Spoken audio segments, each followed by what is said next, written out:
Hey chat, I'm here. I'm back. I'm back and I'm ready. I'm ready to get spooky. Look how spooky that dog is. This is just some Oblivion background sounds. It's ambiance, so it's got like bird sounds and stuff in it. You could probably like, I don't know, meditate. Transcendental meditation to this. Something like that. But we're gonna watch some spooky videos. And up first,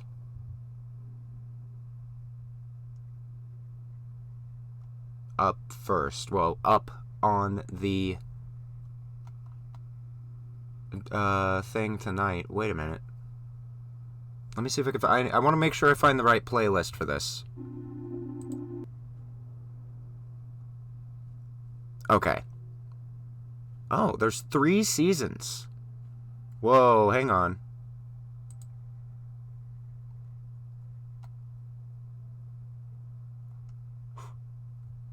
Okay, it looks like there's several, like, weird, what do you call it? Like, universes created by this guy, Mr. Manticore. But what we're gonna watch, specifically, is the Monument Mythos. I've seen some of this. I don't think I've seen all of it, because back when I watched it, I don't think there was even a season 2, and now there's like 3 full seasons. So we will watch some of it. I can't guarantee we'll get through all of it tonight. I might have to do 2 separate streams of watching this. But this is called the Monument Mythos, and it's like analog horror adjacent. So let's give it a go. The Monument Mythos Season 1 trailer, I think we can skip. Let's just start with Liberty Lurker.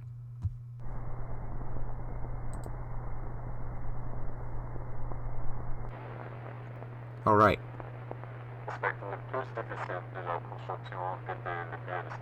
I think maybe we should...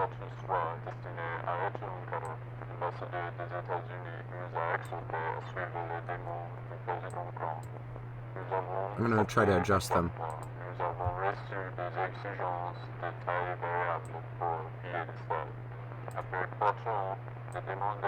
Cuffy wants to sit very far away from them tonight. No, it's still bad. Let me see if I can adjust this to be better. Because it's got the Mystery Science Theater guys on it.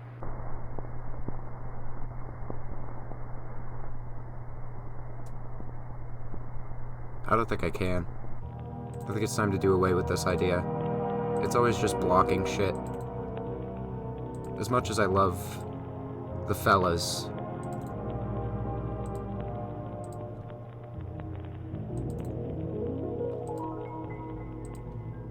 So we got a diagram of what appears to be the Statue of Liberty. But like with a bunch of shit in it.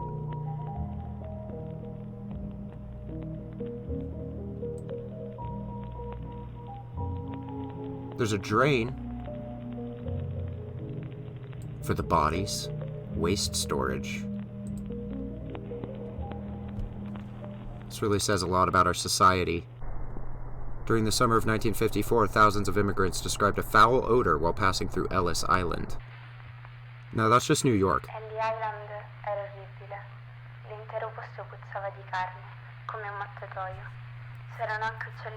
Yeah, that's just the East Coast.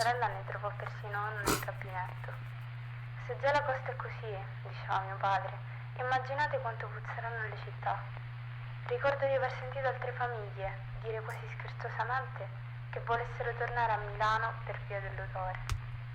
La mia famiglia aveva spruzzato profumo e acceso candele per tenere lontano il fetore, ma funzionava solo per un'ora o giù di lì, finché l'aria diventava di nuovo insopportabile. So Ellis Island is stinky. Erano così calde. Rimasi per lo più sveglia, anche se il resto della mia famiglia dormiva profondamente. Ricordo che guardavo fuori dalla finestra ogni notte e vedevo file di persone che venivano condotte alla Statua della Libertà dai funzionari. Se solo fossero saliti sul piedistallo, i funzionari se ne sarebbero andati e non sarebbe successo nient'altro. That's pretty sus. La mattina seguente però ci sarebbe stato un odore peggiore, come un mattatoio.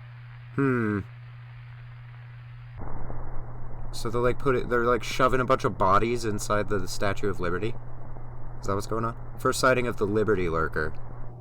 Oh, I remember this video. I remember this shot.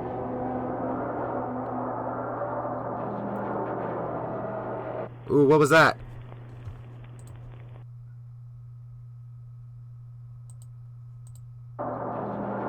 Can you go frame by frame? No. Not like that.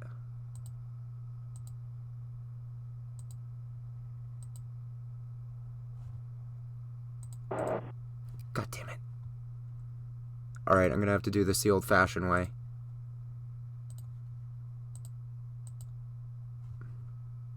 I want to see that fella. Show me that fella.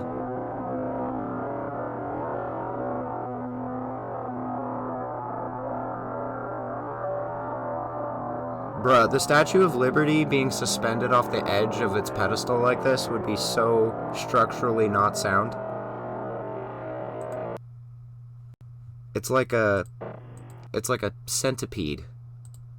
It's like a centipede creature. Or maybe they were horns.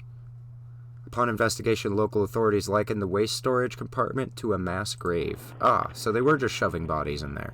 Why? If you have family members who were last seen at Ellis Island between the years 1949 and 1954, you may be entitled to compensation.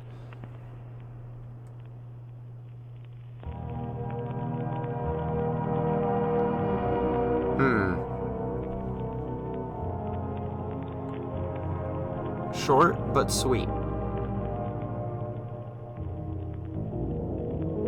I hope it just goes automatically through this. Yeah, here we go. This is Rushmore Revenge. August 7th, 2003, the National Park Service finds the Mount Rushmore National Memorial vandalized. Mood.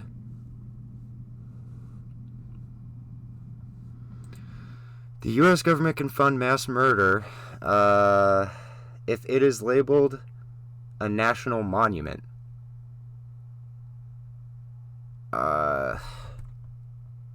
Accusations? Something 2,600 American landmarks. The souls of Lincoln will be freed. The blood of something avenge. Oh, it's going to zoom in. Oh, it's going to zoom in and have subtitles? Okay.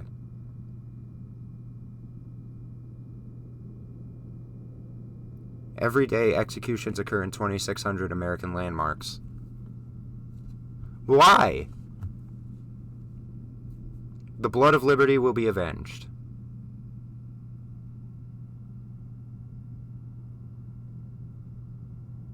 The souls of Lincoln will be freed.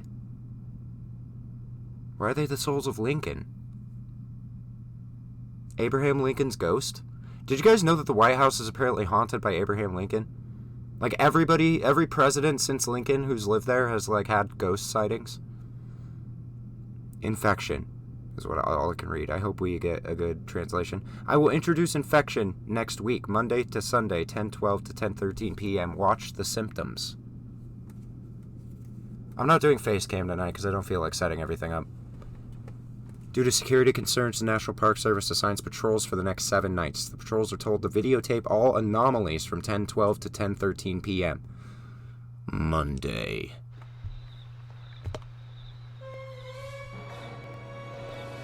Monday.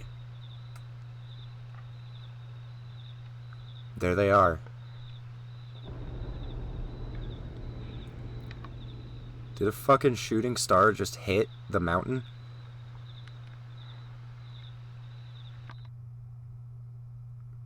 Tuesday, the scariest day.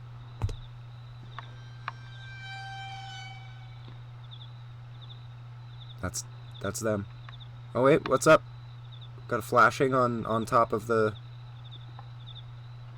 on top of GW.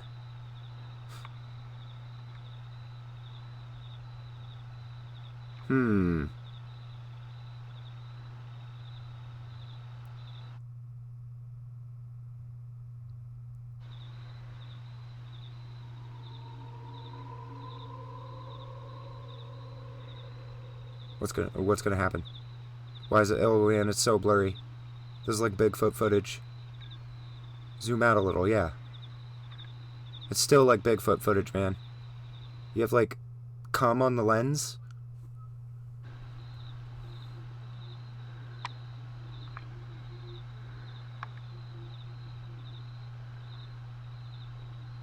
Who dat? Who dat boy? Who him is?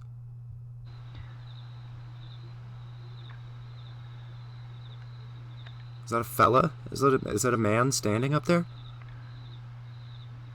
A small man? Oh my god. What was that?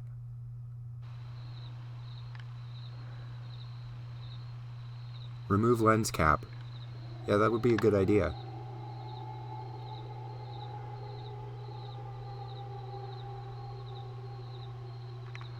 You got a really long wolf howl with the lens cap on. Okay, that's not really a wolf, is it? Whoa! Bunch of trees? Is that what that was? Mount Rushmore smells just like baby powder nowadays. I think it comes from the stuff that the workers put on the heads. Yeah, I see them do it all the time. They go from Washington to Lincoln every night, powdering it like a baby. This is the Monument Mythos. I'm actually going to change the title of the stream to be that.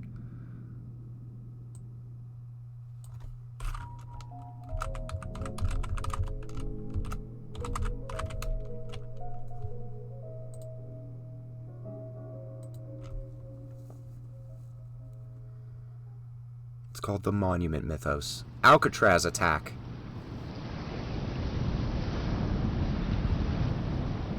Is that Alcatraz, or is that like a submarine? Is this a bathtub?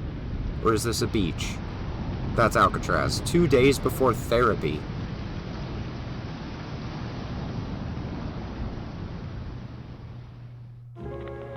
Map of Pacific Branch, United States Military Prison, Alcatraz Island.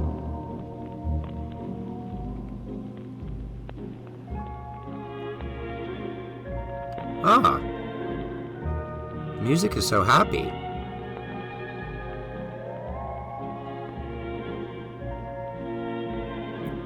The reservoirs. The water tower. The morgue. The stockade/yard. The detector shed.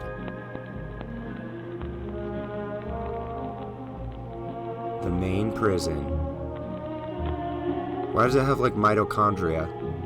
Ruins?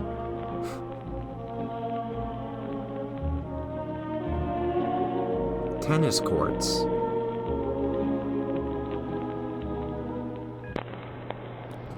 That was like actual parts of a cell in there.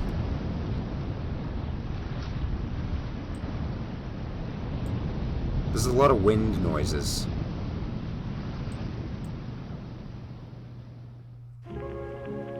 Alcatrazosis.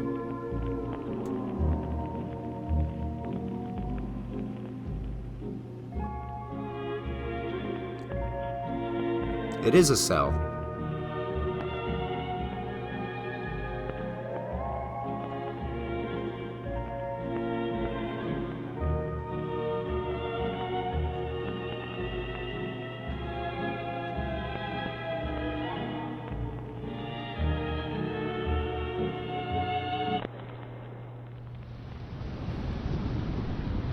Is Alcatraz reproducing through mitosis? Radiation therapy number 1.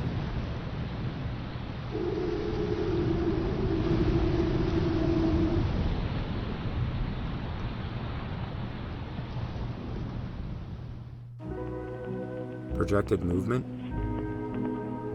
Oh, Alcatraz is moving around because it's a cell.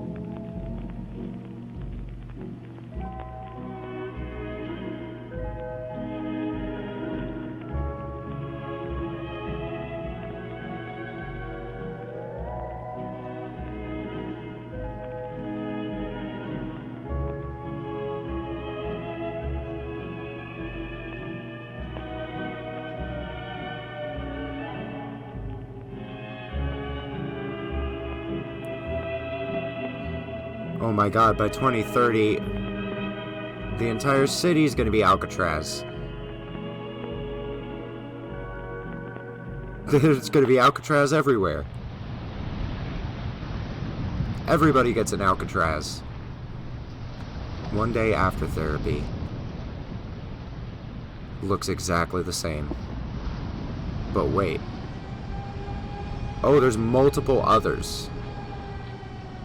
It is reproducing.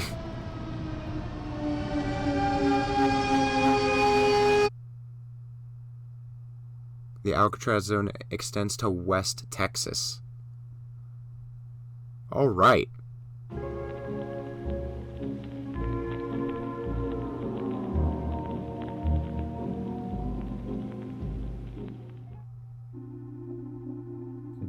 Dean Democracy.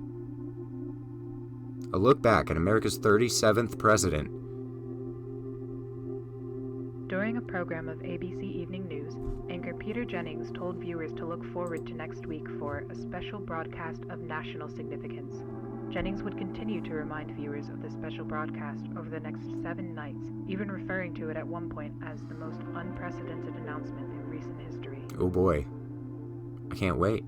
A week after its first mention, Jennings reminded viewers of the special broadcast one last time, asking them to pay attention later that night for an exclusive look at the greatest gift to the American people.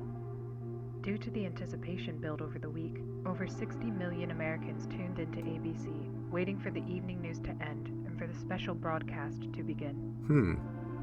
There were countless theories as to what would occur, from the announcement of alien life to the declaration of an all-out nuclear war. Speculation was brewing intensely.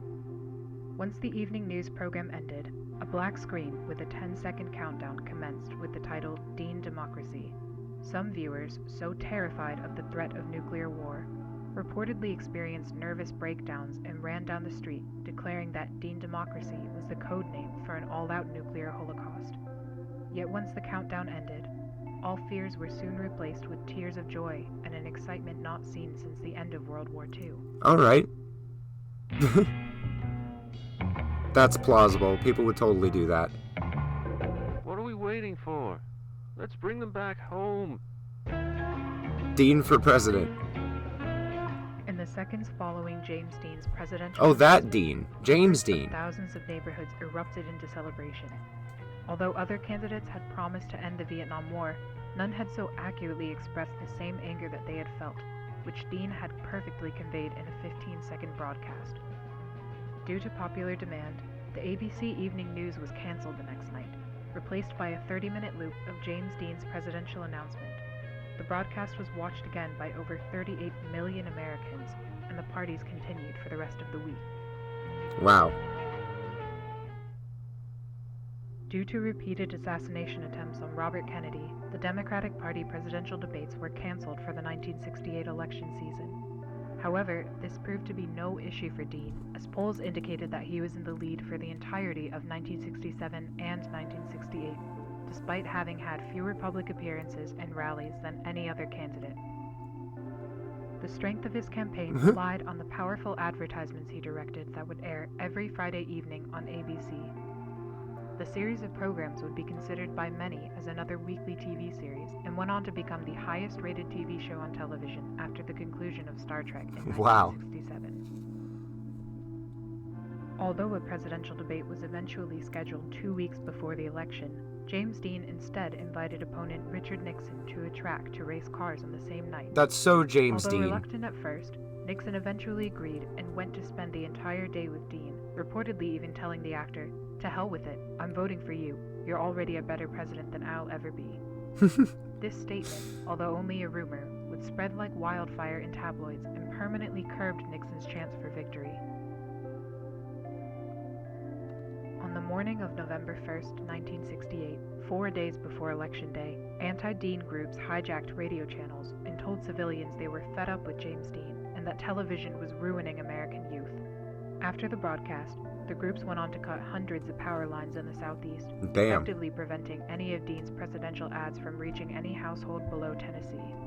Dean quickly heard of the incident and, despite the risk of an assassination, flew down to the south and quickly went to work with local electricians to repair the broken power lines. James Dean would be met with a supportive crowd, primarily younger voters who were eager to see a younger face back in the White House.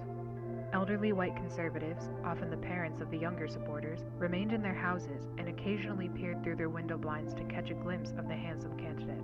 Although it wasn't known to Dean at the time, hate groups in the South had perpetuated the idea that he was Satan in disguise, and cited his good looks and his love for jazz as being clear signs of the devil. Oh shit. This is all so plausible.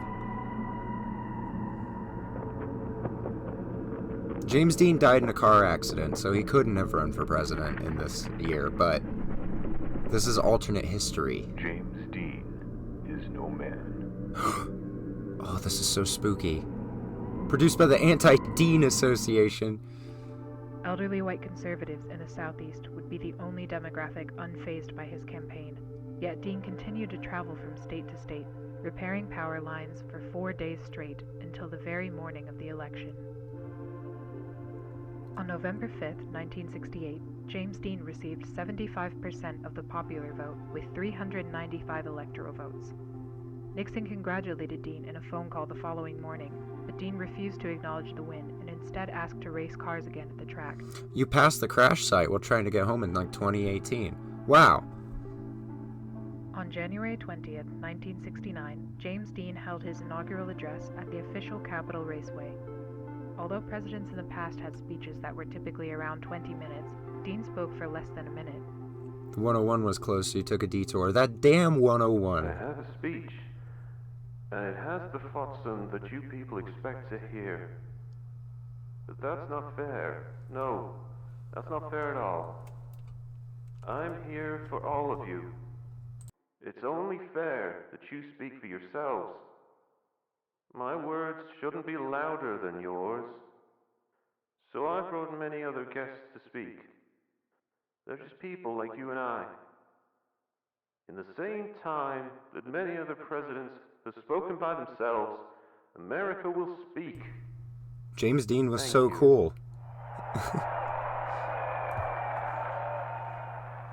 Dean proceeded to introduce many groups to the microphone, including civil rights activists and Native American families. Martin Luther King Jr. would also come forward to speak in his first appearance since an attempt on his life 9 months prior. President Dean would conclude the inauguration with a brief bongo performance and went on to race Richard Nixon off the He track. just started jamming on the fucking Subsequent presidential bongos. inaugurations, those who disagreed with the elected president would instead celebrate Dean Democracy Day and protested by watching Dean's unique take on the address in place of the actual one. Okay. I'm down with this. In a televised address, President Dean planned to inform Americans of his first 90 days in office.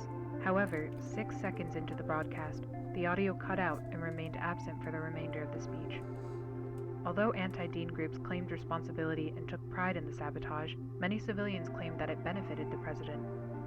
The silent broadcast highlighted President Dean's sincere facial expressions and lively disposition, as opposed to the stern and stiff personalities of prior administrations. Viewers were proud to see a man in his prime at the most important position in the country. Ironically, President Dean's popularity grew after the technical difficulty, and film director Stanley Kubrick went on to call the broadcast the greatest silent film ever made. Whoa, Stanley Kubrick loved it. He loved that shit.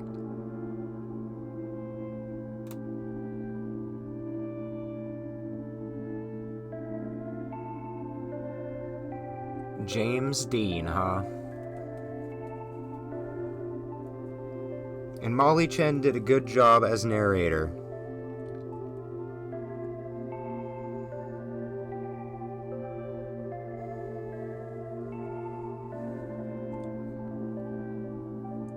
How did this lead to dead bodies in the monuments of the United States?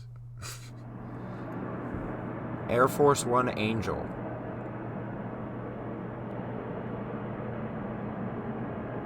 On August 17, 2003, Air Force One made an unannounced trip across the continental United States. Many civilians claim to have seen the aircraft drop packages on various national monuments. Cocaine.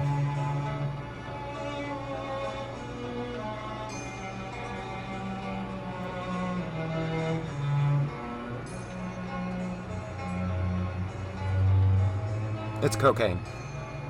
It's just like that GTA mission where you have to get the cocaine as it falls out of the back of the plane.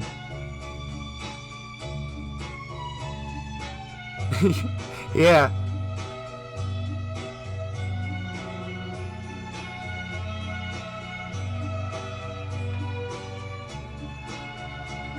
Sure. Why not the Golden Gate Bridge? Maybe he was there for Alcatraz. Oh, it's fucking... The U.S. is, like, dissolving into blackness as it drops these things off, whatever it's doing.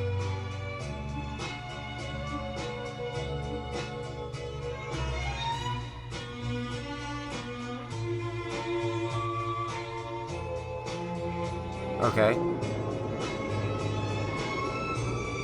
It didn't stop at the world's biggest ball of twine? What the fuck? The most important national monument, the world's largest ball of twine. Are you kidding me? What was that? A little Alamau in there? We got a fucking Alamau situation? What is that? That looks like an Alamau. White House officials later disclosed that the unusual flight of Air Force One was unauthorized and unmanned. But there's an Alamau in there. The lone figure seen inside the plane, dubbed to be the Air Force One Angel, has yet to be identified by federal authorities.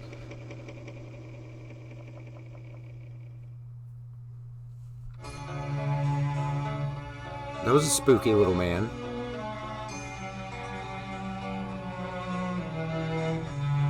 He was dropping cocaine off at all the monuments.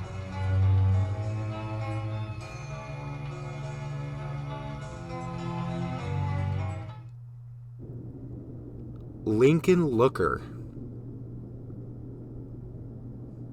I was a Lincoln Looker. I am the one who looks. It was terrifying. One moment you're at home answering the door, and the next you're stuck in some kind of suit. What? The smell was awful in there, and the metal seat was so cold. What? The only thing you can do is look through two little holes.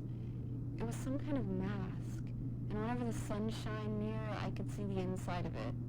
It was a familiar face. Every few nights, straws would be put through the holes, and someone would feed me some weird soup. After 2 weeks, they found out that they had misidentified me, and I wasn't the correct Lincoln Looker. Reagan apologized to me personally, and I was released with some monetary compensation. What? They don't care if I talk about it or not. No one would take me seriously. Lincoln looking is just too absurd.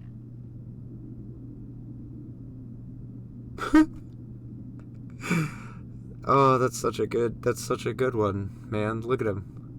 There he is.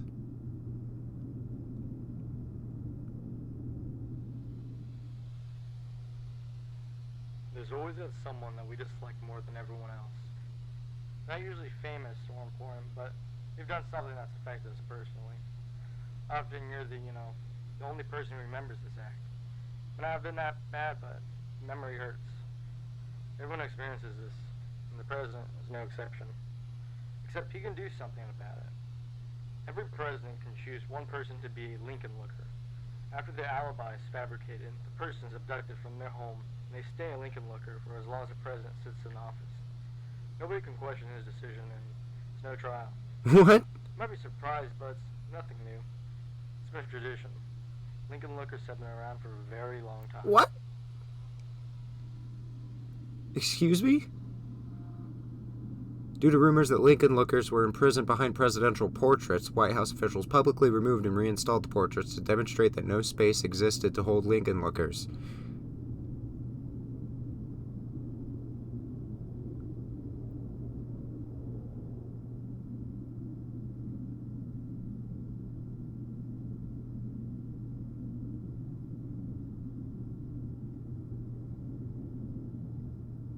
Okay. Hello, we're not available now.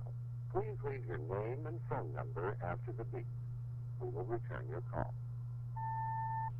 Hey, Eunice. It's Howard. Oh, God. I don't know what I just saw, I was at the top of the steps, reading the inscriptions and talking to visitors, when I started to hear a faint scratching sound. I didn't think much of it at first, but when I got close to the chair, I realized that the scratching was coming from inside the marble. So I went to a guard and asked whether she could do anything about animals that could be trapped in there. She told me not to worry about it, and that they'd take care of it once there were fewer visitors. A few minutes passed, and the scratching became much louder. I went back to the guard and asked what kind of animals usually got stuck in there, and she said, wild animals. What the fuck? The sound started to make visitors anxious. I remember one boy pulling so hard at his mother's hand, begging to leave. A blind girl with one of those canes went up to the chair and pressed her head against it to listen. Then she started crying. Her parents tried to pull her away, but she just began to hit the chair with her cane. That's when the guards asked everyone to go back down the steps. I don't know why, and it's gonna sound crazy, but I felt compelled to help, so I went to the blind girl and joined her in hitting the marble. The guards tried to pin us down, but the scratching became too loud for even them. What the fuck? It sounded like someone was shaving down a chalkboard. Eventually the marble began to crack, and a few more hits caused the crevice to expand all the way to the top of the chair. There was a sudden burst of air from the damage, and the head suddenly turned toward us. I was afraid it would fall, so I picked the girl up and went down a few steps. The head slowly rotated back into place, and when it started to be pushed upwards, I took out my camera. Chris Minigame, thank you for the follow. Animal. It was no wild animal. It was Abraham Lincoln himself, scratching at the marble. Ooh, we got images.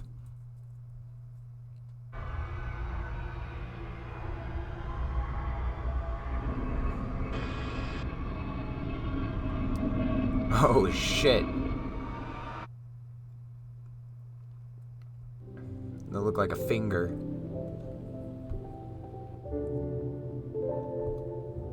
Pretty spooky. Kinda weird, but pretty spooky.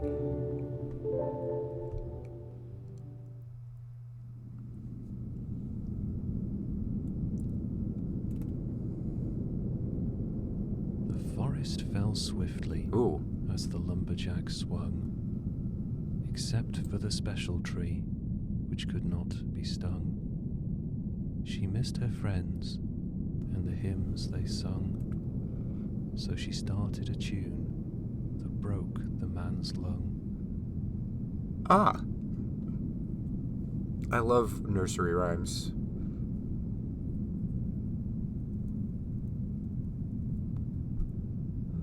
They're always so fucked up. Okay. First photograph of the special tree is taken.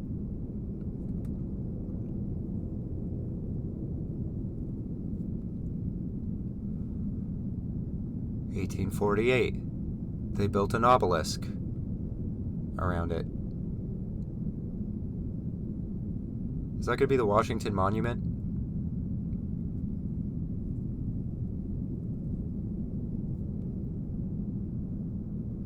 (61 to 65). The Civil War, huh? Prisoners of war are seen being led into the unfinished tower. Alright.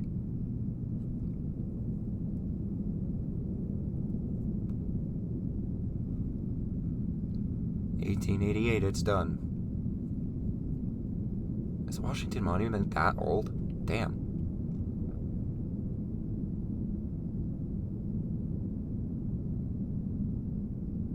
Visit the Washington Monument and listen closely. Hear the music within its walls. The Washington Monument becomes a major tourist attraction. 10 cents per head.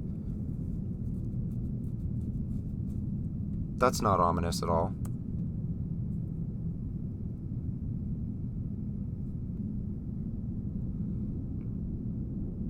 Okay.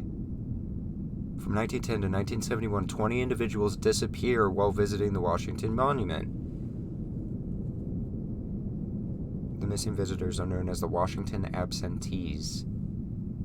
Weird.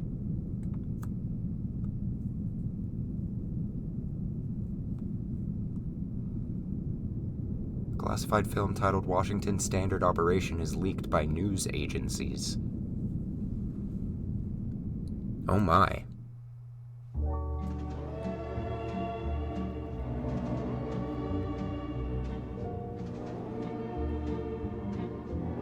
Such jaunty and jovial music for these classified videos. That door goes up way higher than it needs to.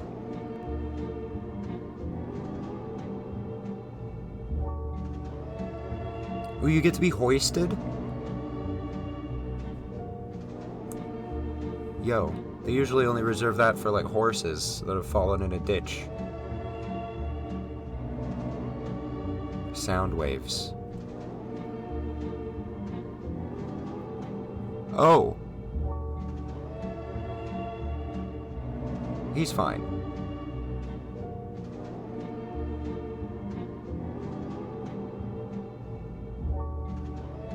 You're just gonna leave that body there? And the next person won't care?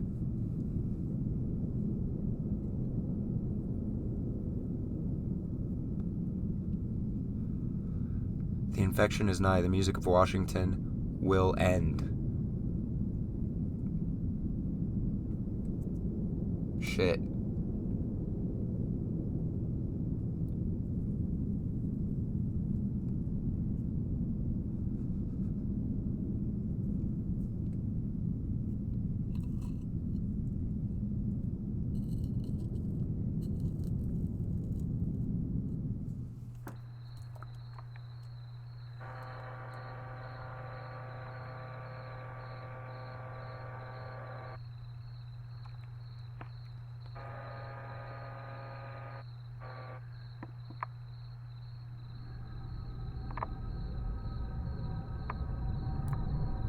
Oh.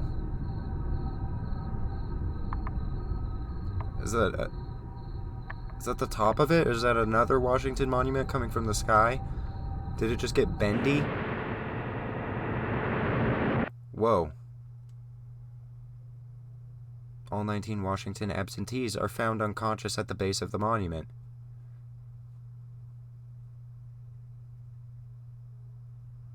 Huh.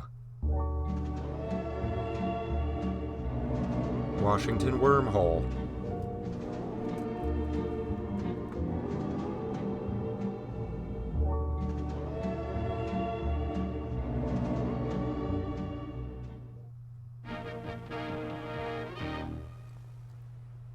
Alright, Delaware River Journal. Accidental discovery made by two fishermen has sent shockwaves across the nation. Around 4 p.m. on Christmas Eve, Ralph Grassman and Michael Tillman were reeling in their last batch of catfish when something on the ice caught their eye. It looked like a bicorn, one of those hats from way back when, said Grassman, the other of the two who also organized the trip. Grassman walked down the ice to retrieve the hat. When he pulled back the hat from the ice, Tillman backed in shock at the sight of a human scalp, partially exposed in the ice. Tillman walked over Thanks for the human scalp reference. Grassman agreed to remove the rest of the body from the ice. The effort took several hours, but by 10 p.m. the fishermen were able to pull the entire body from the ice with no further damage. Although both men had presumed that the individual was already dead for some time, Tim exclaimed in shock when he reportedly saw the individual's eyelid twitch. Grassman suggested to immediately take the body home in an attempt to revive the frozen man. They proceeded to carry it back to Grassman's What about a apartment. hospital? They laid the body in a full bathtub, gradually raising the water's temperature throughout the night to prevent shock. Grassman claims to have learned this technique from a pulp magazine he had read as a child. At 2 a.m. the following morning, Tillman claimed that an individual briefly regained consciousness and shouted, "Victory or death," while Grassman arrested in the living room. By 7 a.m. the frozen individual appeared to have relapsed into a deep coma, which prompted Grassman to phone the local authorities. You didn't think to do that immediately? Personnel earlier, Grassman told reporters that he didn't want to risk the lives of the first responders, who had been driving on slippery roads in the dark. I guess. Shortly after being phoned, paramedics arrived and rushed the frozen man to the Delaware State Hospital. Throughout the experience, both fishermen thought that the individual's face seemed vaguely familiar. It was only when Tillman pulled out a dollar bill that the connection Oh my god, made. they literally When we first dug him found out, George we made the Washington? mistake that we could carry him more easily. Clothes weighed a ton because they were completely frozen over. By then, if we saw the clothes without ice, then we could have no doubt that we dug out George Washington. Although Delaware State Hospital has declined to comment What? on the identity and the condition of the man, Grassman brought the bicone hat from the previous day to the Delaware History Museum, where historians confirm to be an authentic piece from the 18th century. The validation raised more questions than answers, as further research revealed that no Cryogenically Washington frozen reenactors George or artifacts Washington? have been reported missing. Grassman believes that the man he dug out from the ice is the true George Washington, and that the former president had become gravely ill while crossing the Delaware River. Grassman claims that the imminent death of Washington could have been devastating to the war effort, so his condition was likely kept secret by having a double acting as the president until 1797.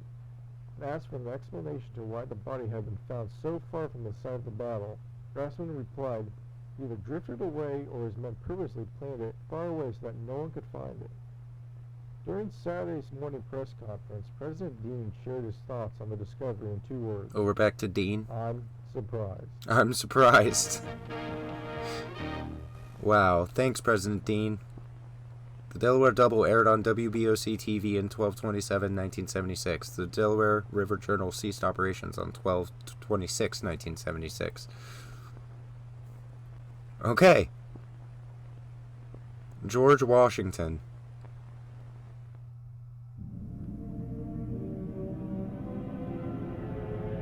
Virginia in Wonderland by Virginia.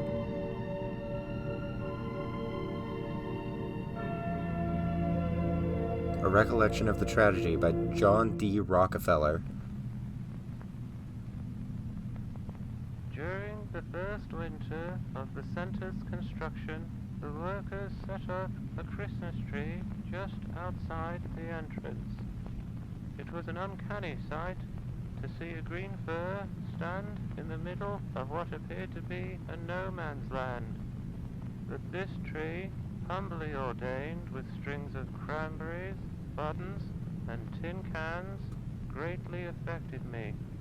It demonstrated that even in the darkest of times, the American people will light the beacons of hope. I thought it could be the start of a great and inspiring tradition, so I traveled north to Babylon in search of a Christmas tree for the following year. Yes. Looking for a Christmas tree, Charles. The tree, Charles. Bring the tree. Very good, sir. 12 days and 12 nights, Mr. Rockefeller looked for the best tree in the forest. How about this one, Mr. Rockefeller? No, it's much too short. How about this one, Mr. Rockefeller? No, it's much too tall. How about this one, Mr. Rockefeller? No, it's much too average. Mr. Rockefeller soon feared that he would leave empty-handed. Then, on the 12th night, just as he was packing up his stuff, Mr. Rockefeller heard the sweetest tune in the air. It sounded as though the very wind itself had fallen in love.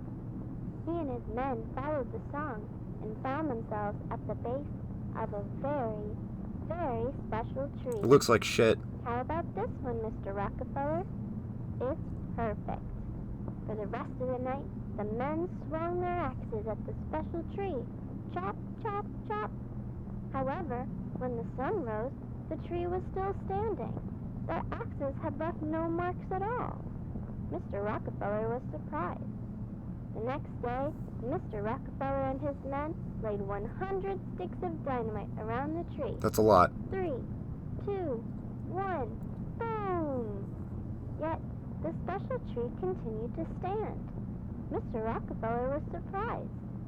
So Mr. Rockefeller decided to hire the best team of grave diggers to take the tree out of the ground. After a week of digging, they told Mr. Rockefeller the tree will be out in 3 years at this rate. Mr. Rockefeller was surprised, but he decided to let the grave diggers work. He would pick the next 3 best trees for the next 3 Christmases. But by the 4th year, the special tree was ready to display. Wow, good job.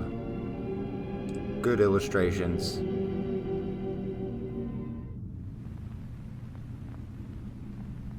For the last 2 years, I have seldom mentioned the tragedy that occurred at the center. Many have taken offense at my silence, claiming it to be the result of a desensitization to workplace accidents. Indeed, I have seen enough accidents in 3 lifetimes, but nothing could have prepared me for what happened at the center. For some time now, my friends have blamed the center's original construction workers for the tragedy, since it was their very own Christmas tree that had started the whole tradition. But the truth is that their tree brought joy and wonder to the public. It was my tree, and my tree alone, that brought about the unprecedented loss.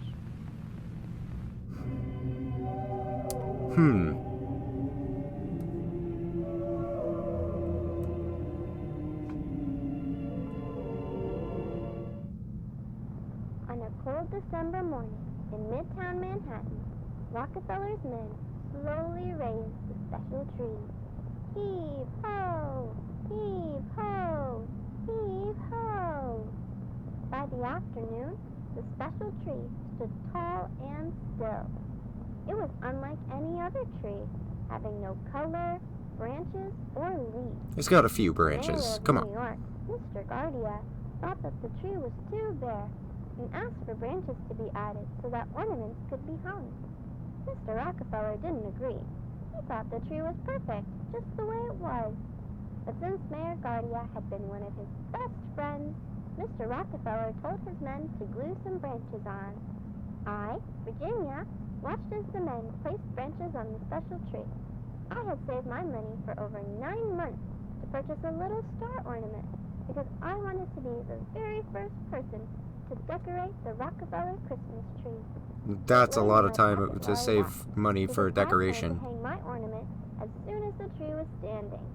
After the final branch had been added and all the men left, I quickly ran up to the tree. But to my astonishment, the lowest branch of the tree was over twice my height. I jumped as high as I could, but still, the lowest branch was out of my reach. I was very disappointed. I wanted to be the very first person to decorate the tree, but now I had no chance. Unless I called my friends. At once, I began counting my friends on my fingers. There was Helen, Charles, Elizabeth, Alice, Joseph, Elsie, Orville, Edith, Olive, and Philip. 10. Wow, you have 10 exactly friends 10 that I'd friends. asked for help. Then I realized that 10 friends standing on each other's shoulders could put me at the very top of the Christmas tree. My star could be the first and the tallest. Without a second to spare, I ran from door to door, asking for help. Knock, knock, knock. Helen, are you there? Knock, knock, knock. Charles, are you there? Knock, knock, knock. Oh, we're gonna hear this for Elizabeth, every friend? Are you there? Eventually, Okay. I gathered all 10 of my friends at the bottom of the Rockefeller Christmas tree. I told them my plan. You could tell that this to have wasn't them all actually stand written on by a each little other kid and because climb they a totally would ladder have so gone they through could every climb single to the top. friend. My friends understood my excitement, and they quickly started to climb onto each other's shoulders. Ow! Helen had stepped on Charles' fingers. Ow! Charles had stepped on Elizabeth's fingers. Ow! Elizabeth had stepped on Alice's fingers. After many groans and tumbles, my friends formed a sturdy ladder, and I began to climb. That doesn't My look very joy sturdy. grew with every passing pace, and before I knew it, I was at the very top, looking down at the tree. My ladder of friends swayed back and forth, and occasionally felt like it was about to collapse. But I tuned out the movement and focused on the tree. Closer, friends, closer. Then I secured the metal star at the top of the tree. It was perfect. Hooray! Was it Victory! perfect? I'm the first. Or was it Just then, evil? there was a strange sound. The tree began to shake. Its glued branches fell off all at once, and the entire tree slowly bent backwards. Soon, the Oh, very damn. top of it touched the ground, forming a perfect arc. It was like a very strange rainbow. Like a rainbow. My heart sank as I saw For my bodies. child gently slide to the ground from the tree's top. Bolts of lightning then shot out from inside the arc of the tree. I don't even know what that producing means. Thunderous booms. The lightning scared my friends and me. We all tumbled to the ground and ran in all directions, but the lightning caught up to us. I was blinded by a great white light. I remember when my eyes adjusted, I was in a field of special trees, and Got hit by lightning. I saw And teleported to another in a dimension. flash, I returned to the street where my friends and I had been struck by the lightning. We were all on the ground, being attended to by other people. I had scratched my legs badly, and I could see that my friends were also hurt. I looked up at the Rockefeller buildings, and I thought that they looked a little different. The whole street looked a little different, and the special tree was nowhere in sight. Yeah, some of the story was redacted. SCP style. Oh, now we gotta hear Rockefeller and talk about the tragedy on his tree. It is only natural for the reader at this point to wonder why the incident has been referred to as a tragedy. There had been no loss of life, and, aside from a few temporary scorch marks on the center, no damage to the surrounding property. I, too, assumed it was a mostly inconsequential event, likely an electrical accident whose effects were exaggerated by the children at the scene. I was grateful that every life involved had been spared. A death at the center would have weighed heavily on my mind for some time. But when I encountered the results of the children's medical examinations, I wished that a death had occurred in place of the unfathomable. Yeah, someone should have died. Fuck it.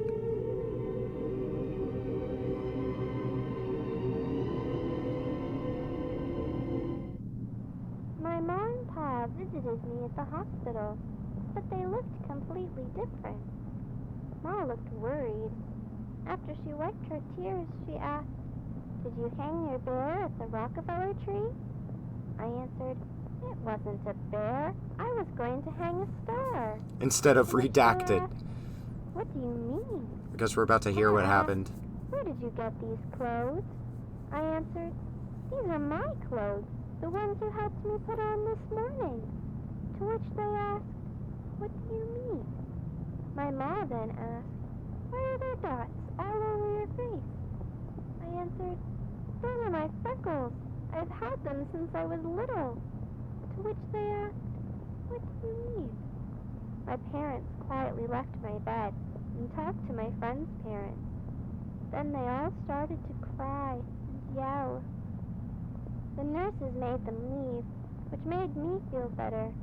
None of us thought that our real parents had visited, but they all did feel familiar. Alternate dimension Oliver parents. and Philip were especially shaken. They didn't even share the same last name with their parents. The nurses tried to convince us that those who had visited us were our parents, and that we would come around to properly greet them after we healed. But it was hard to believe. Whenever I looked out the window, I saw that Manhattan looked different from memory.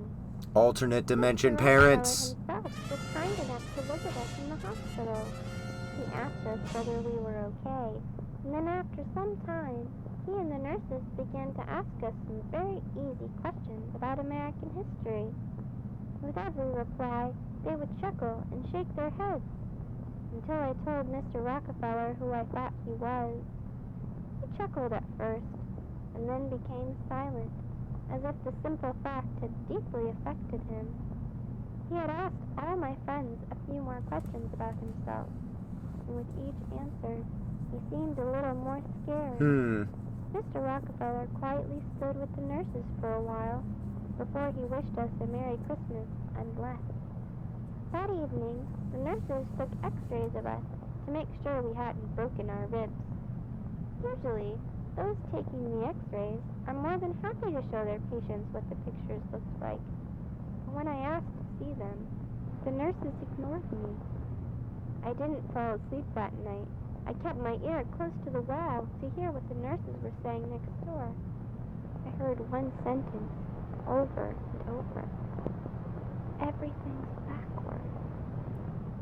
I wonder what they meant by that.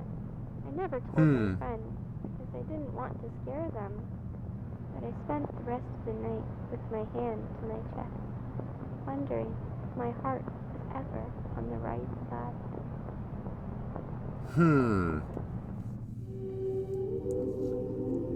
Bizarro parents. Bizarro bones.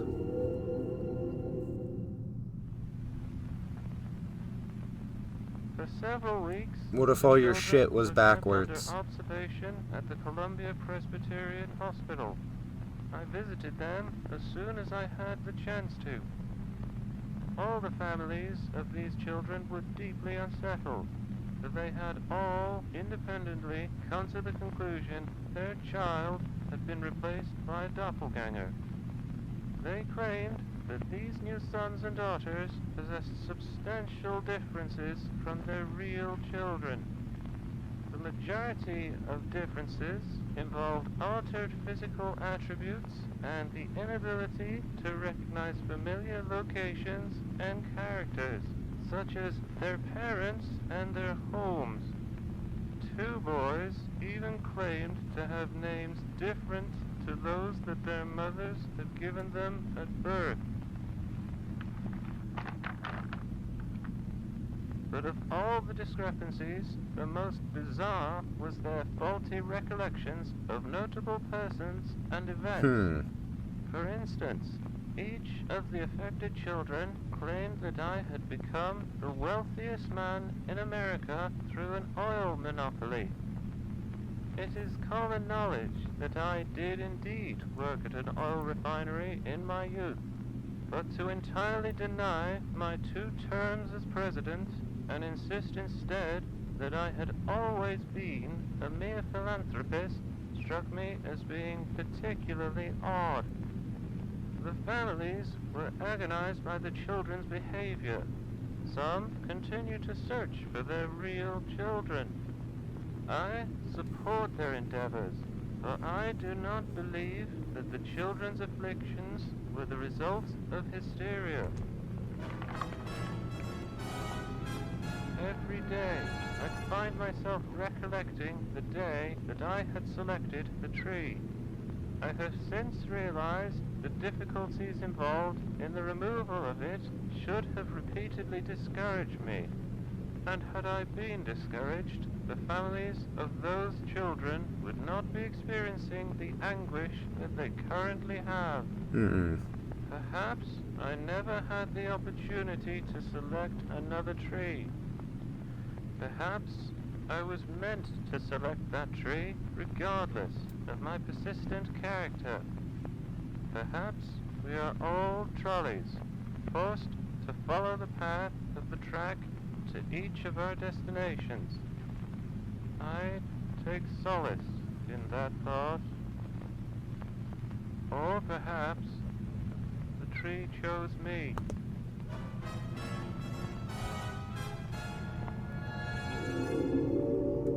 Oh, John D. Rockefeller.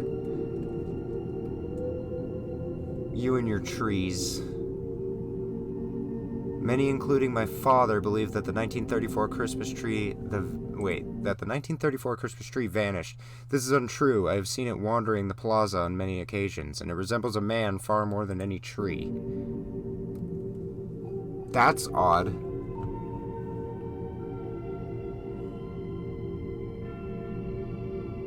John D. Rockefeller Jr.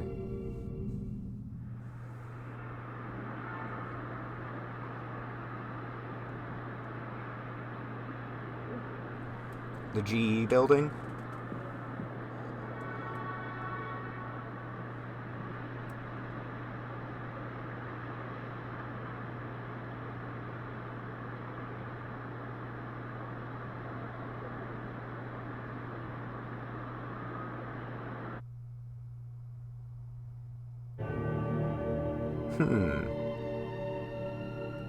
Rockefeller Tree Tragedy.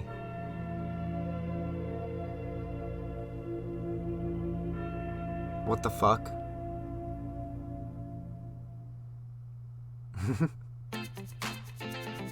Whoa.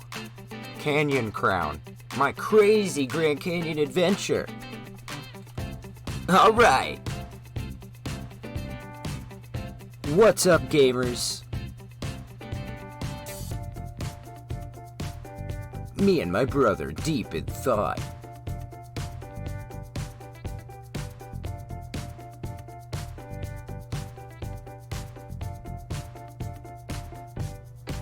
He's gonna fly. Don't do it. Don't do it. Don't jump into the Grand Canyon. This is going to be so fun. You can tell by the music. Then I saw something really weird. Whoa!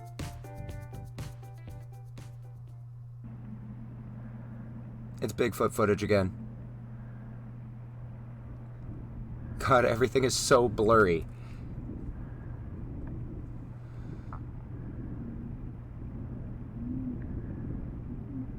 We got a speck. We got a floating speck. It made the whole place smell like vinegar. It's making a weird sound. Aw, dude, please. Something flying.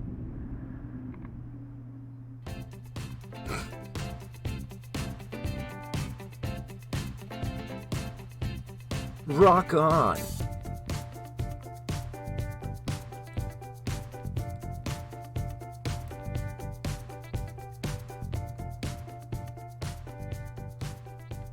Excellent! Then I saw it again. Did you actually get it in frame this time? Or, like, get a lens on your camera that isn't, like, destroyed? Oh my god, you're zoomed in, like, all the way.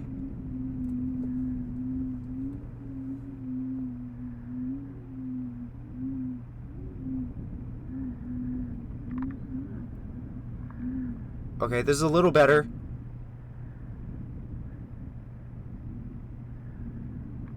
It's that, whatever that is.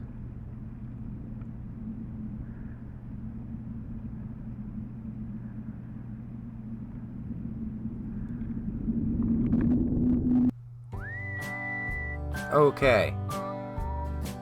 Needs to get a better potato. Exactly. Caution, sheer cliff, control your children and pets.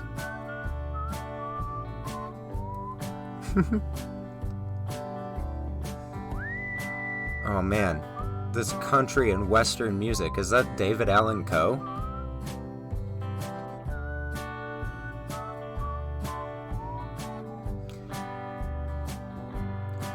Well, I was drunk the day my mama got out of prison.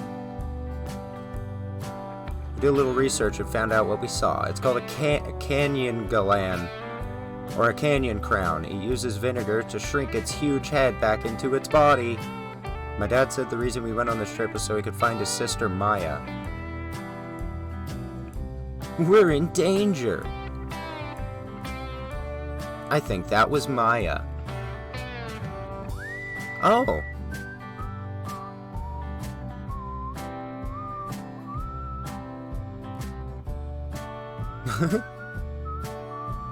What is happening? Head off trail. That's on the nose. Head come off. Skull come off. Wow, Lauren, what a great Grand Canyon adventure. Okay. So we learned about canyon crowns, which use vinegar to shrink their huge heads back into their bodies. Of course they do. Excerpts from a series of exchanges from 1858 between Washington, D.C. and Livorno, Italy. I do still have many questions as well. This is wild. I vaguely remember some of this. Wait. I vaguely remember some of this stuff, but it's been a long time. Liberty must stand on the Capitol dome. Yes, I will find an artist to bring the statue to life. I think the last time I saw Monument Mythos stuff was like right when it came out. In like 2020. Would you provide a design for the statue? Most certainly. Freedom, Freedom 2, and Freedom 3. Okay. Freedom 3 will do, but change her cap. I will remove the cap and begin to cast.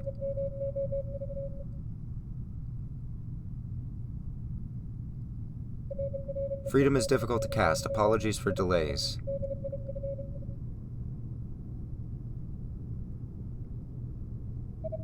Is Freedom on her way?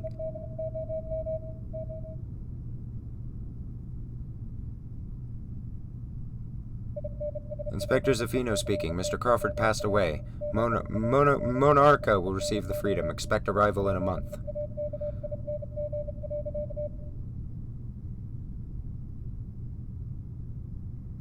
Part 2, Daughter. Text and illustrations by Nina Crawford, read by an Italian student in Gibraltar.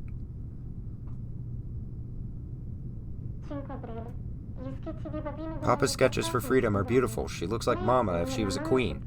I asked Papa if he could make a statue that looks like me. He said yes. Papa went to his studio today. I asked whether he started working on my statue yet, and he just kept smiling. I think he is. Papa is very kind. I'm just going to start pausing it.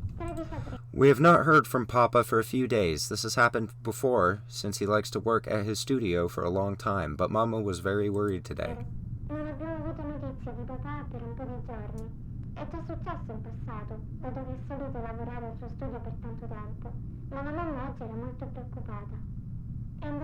She left for his studio after she tucked me in bed. Mama returned home tonight. She went straight to her room.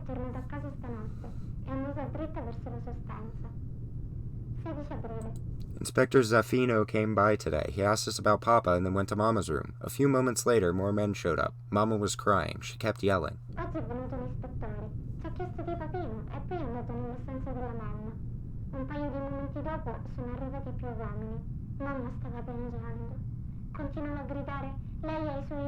She has his eyes. She has his eyes. I was scared. I ran out the house.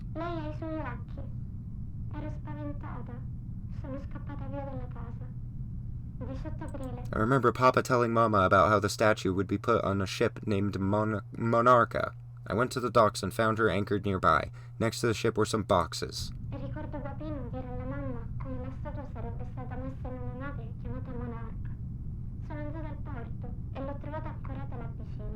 Okay.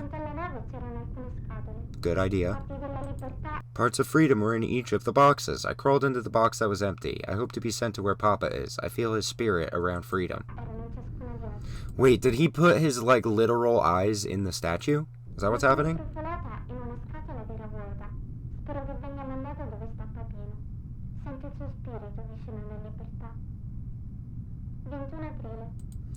I'm very hungry. The boxes are tied with rope, so I cannot get out by myself. There's a loud noise in the room, like clay being dragged across the floor.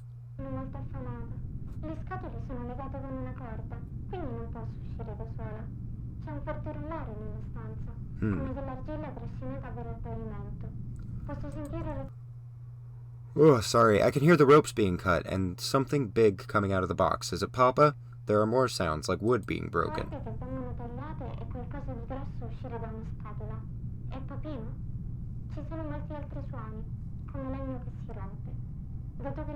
Since the ropes broke, I quickly got out of the box and found some bread and fruit in the room next door.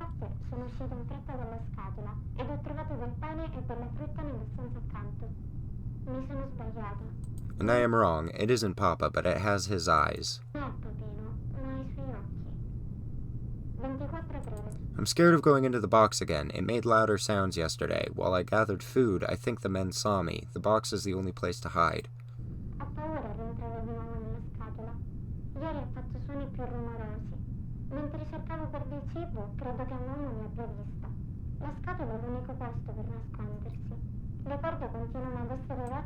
The ropes keep being broken by the thing with Papa's eyes. I'm scared that either it or the men will open my box. quella cosa o quell'uomo.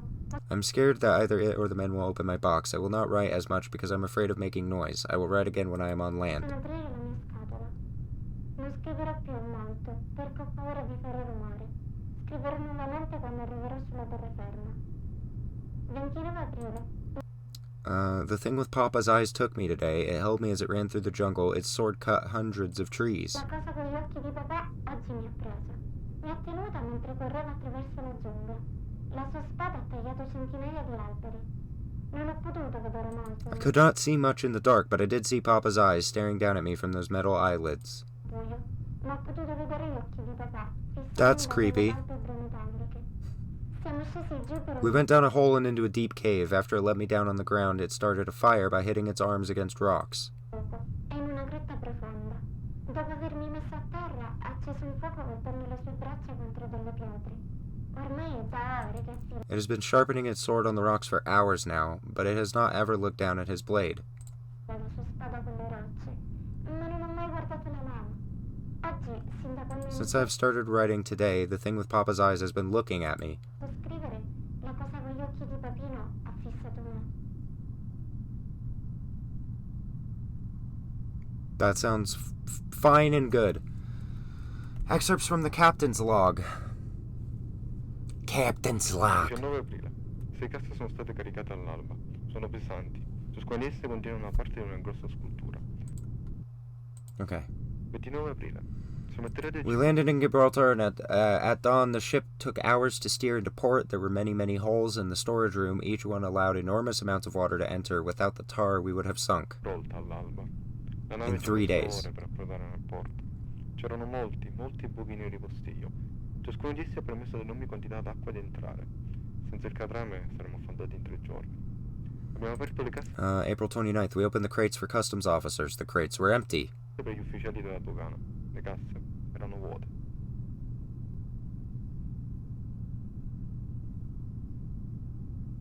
Yeah. That is Gibraltar. Maybe it's Gibraltar. I don't know. Could be.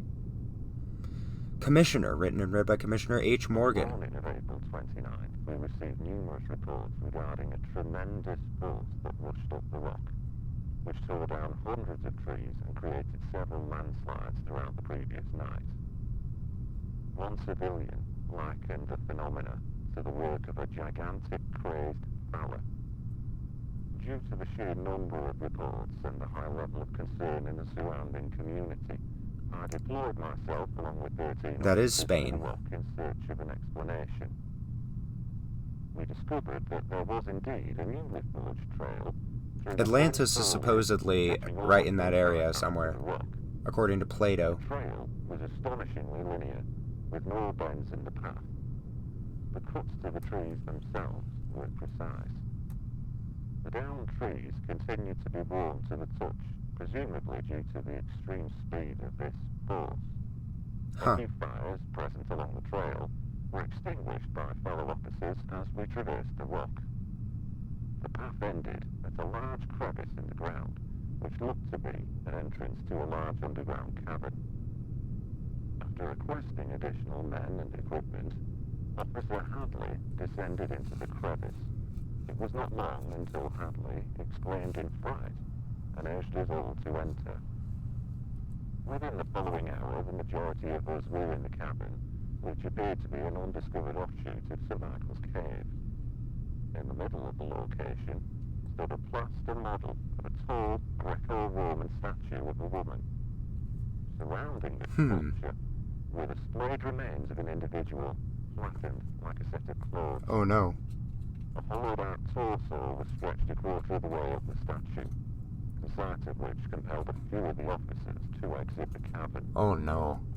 The human remains were collected and sent to the morgue, while the sculpture was cleaned and lifted out. Oh. The statue's blade, held in its right hand, matched the cuts present on the downed trees. Despite the fantastical implications of this detail, the Gibraltar police force officially concludes that the work of the crazed fella was nothing more than the result of heavy winds. During a Weird. secondary investigation, a journal was discovered in the cavern. A translation of its Italian text is in progress.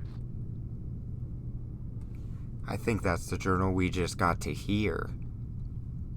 Freedom, written by Philip Reed.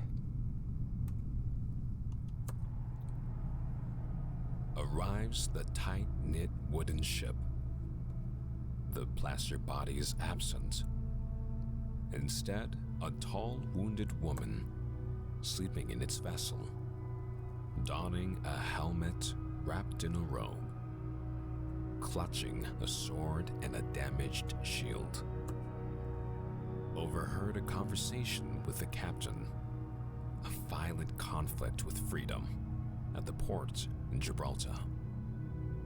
They tell me inside her is the plaster, and I walk away, silently believing Freedom craved liberation so terribly. Okay. She tried to take it for herself. But off the ship, she was dragged away. Freedom locked up. Freedom in chains. They tell me I have to take it out of her. So hook, rope, peel, and pull. When it was done, Freedom stood motionless. Freedom stood still. Ew. I see the final bronze woman. Gross. And I feel as if, maybe even hope, she is only dormant now and will awaken again. Okay.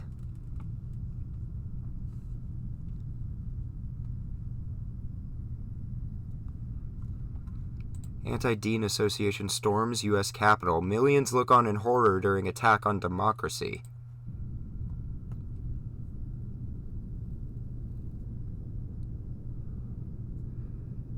The Statue of Freedom is shot down by ADA gunfire. The Anti-Dean Association is just up to no good, man. Or maybe they know. Maybe they know what's going on.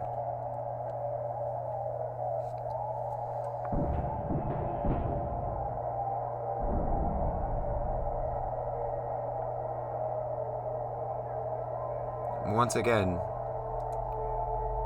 like, what am I fucking looking at, man? Why does nobody in this alternate universe know how to film anything?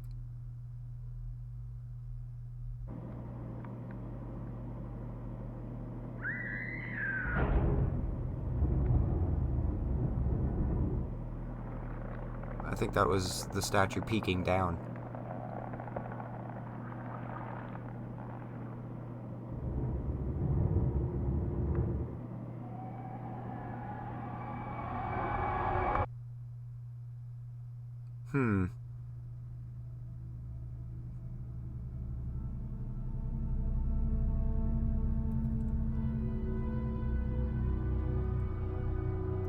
Freedom Faller.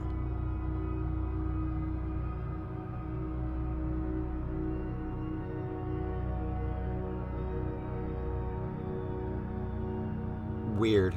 This is a weird concept that they're playing around with here.